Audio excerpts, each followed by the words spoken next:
ఈ 80% ఉండేటువంటి మేము దళితులు, బహుజనులవి, ఆదివాసులవి, మహిళలవి, మా దేవుడు అంబేద్కర్, మా నాయకుడు అంబేద్కర్, మా జాతిపిత అంబేద్కర్.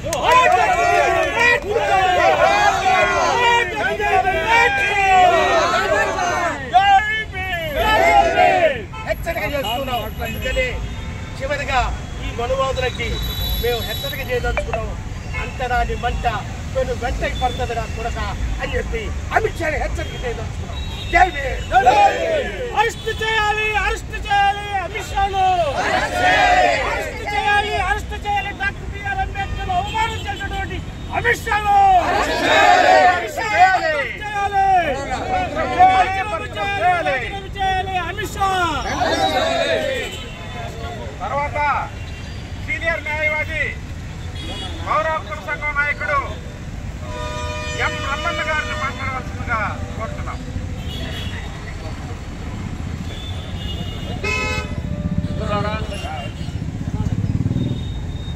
భారత జాతికి చాలా తీరనటువంటి అవమానం జరిగిపోయింది. Bharat Ratna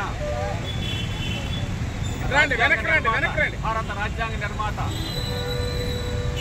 doctor BR అంబేద్కర్ని parliament సాక్షిగా ఈ దేశ హోంమంత్రి అవమానించడం జరిగింది.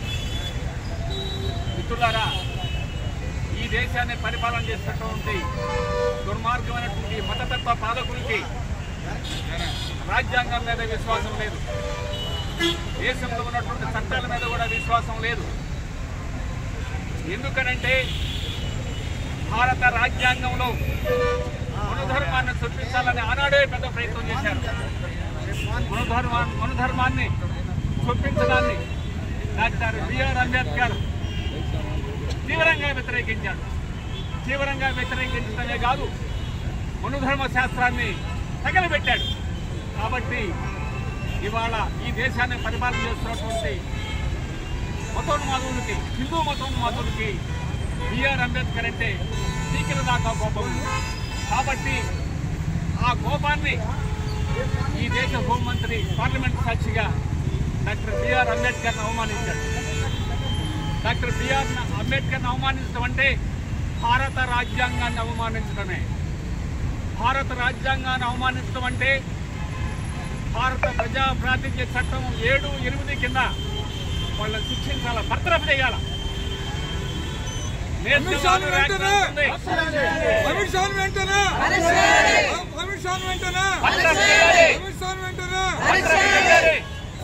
నేషనల్ ఆనర్ యాక్ట్ 1971 ఉంది.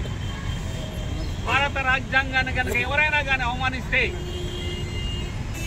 ప్రభుత్వ అధికారంలో ఉండి వాళ్ళ మంత్రులు కావచ్చు, రాష్ట్రపతి కావచ్చు, ప్రభుత్వ అధికారులు కావచ్చు, ఎవరైనా కావచ్చు, భారత రాజ్యాంగాన్ని కనుక అవమానిస్తే వాళ్ళని సెక్షన్ 7, 8, 7, 8 ప్రజా ప్రాతినిధ్య చట్టం కింద తక్షణమే బర్తరఫ్ చేయాలి.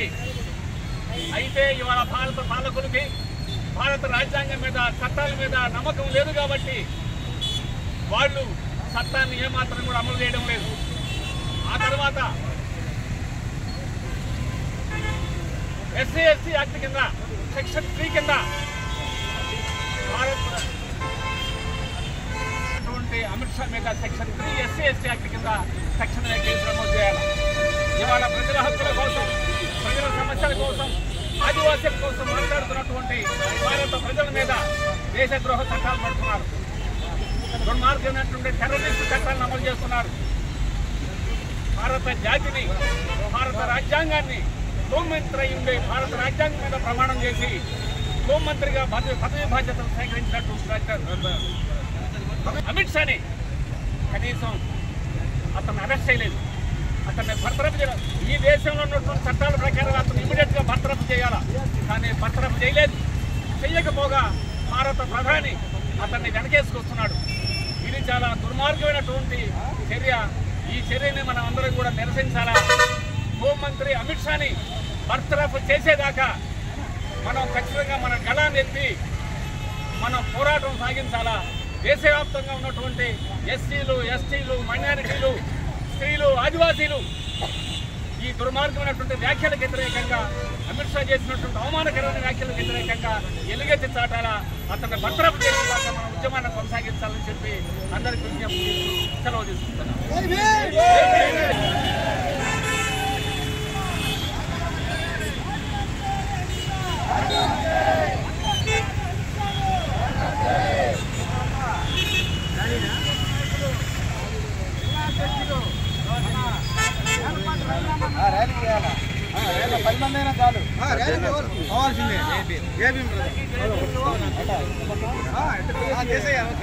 భారత రాజ్యాంగం ప్రకారం నడుస్తున్నటువంటి పార్లమెంట్ లో రాజ్యాంగ నిర్మాతని అవమానకరంగా మాట్లాడిన అమిత్ షా గారు, అంటే అమిత్ షా గారు వాళ్ళ యొక్క అంబేద్కర్ అనే శబ్దానికి భరించలేకపోయాడు. ఆ శబ్దమే అంటరానితనంగా అతనికి వినిపించి అతను తన